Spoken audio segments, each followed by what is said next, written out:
The modern grocery store was not designed to get you in and out.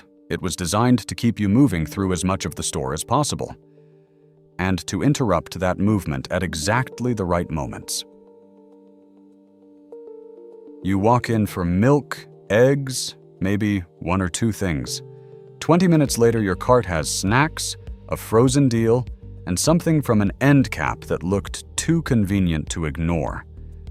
That feels like weak discipline. It isn't. The layout is the reason. And once you see how that layout works, grocery stores stop looking practical and start looking engineered. Here's how the system works. The entrance sets the tone. Produce often greets you first. Bright colors, fresh textures, open space. It creates a freshness signal that can change how the whole store feels. And that changes what people notice and buy. Then, the route begins. The perimeter, sometimes called the racetrack, pulls you through the highest traffic parts of the building. And the essentials you came for are usually not waiting near the entrance. They are placed deeper inside, so your quick trip becomes a longer path through dozens of other products before you reach the thing you actually needed. Then come the interruption points. End caps. Feature displays. Checkout lanes. These are not random leftover spaces where products happen to land. They are attention zones. The whole point is visibility. To slow you down, catch your eye, and turn a pass-by into a purchase. And checkout is the final layer. It is the one place everyone must pass. By the time you get there, your decision fatigue is higher, your shopping mission is basically over, and your resistance is lower. That is exactly why checkout matters so much. The obvious alternative would be simple. Put staples at the front, shorten the route, make the trip fast, and get people out. That would be better for the shopper. It would be worse for the store. A shorter path means fewer products seen, fewer pause points, fewer impulse grabs, and fewer unplanned purchases. And that is bad for a business built on thin margins. So grocery stores do not optimize for the fastest possible shop.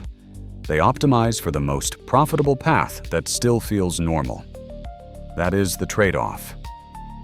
Not chaos versus convenience. Your convenience versus their basket size. And this is bigger than one manager moving cereal around. It became a formal retail system. In the late 20th century, grocery retail increasingly adopted category management, the idea that each product category should be treated like its own business unit, with its own data, shelf strategy, and sales targets. That is why planograms exist. A planogram is not just a shelf map, it is a sales map. It decides what sits where, what gets more facing space, what earns eye-level placement, and what gets buried where fewer people notice it. And sometimes what earns visibility is not just what sells best. Suppliers can pay retailers directly for shelf placement, a practice the FTC has formally reviewed.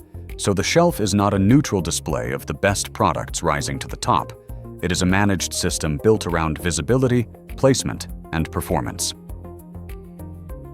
Once you see all of that, the store looks different. The produce at the entrance stops feeling welcoming. The milk at the back stops feeling like a harmless layout quirk. The end caps stop looking helpful, and checkout stops looking innocent.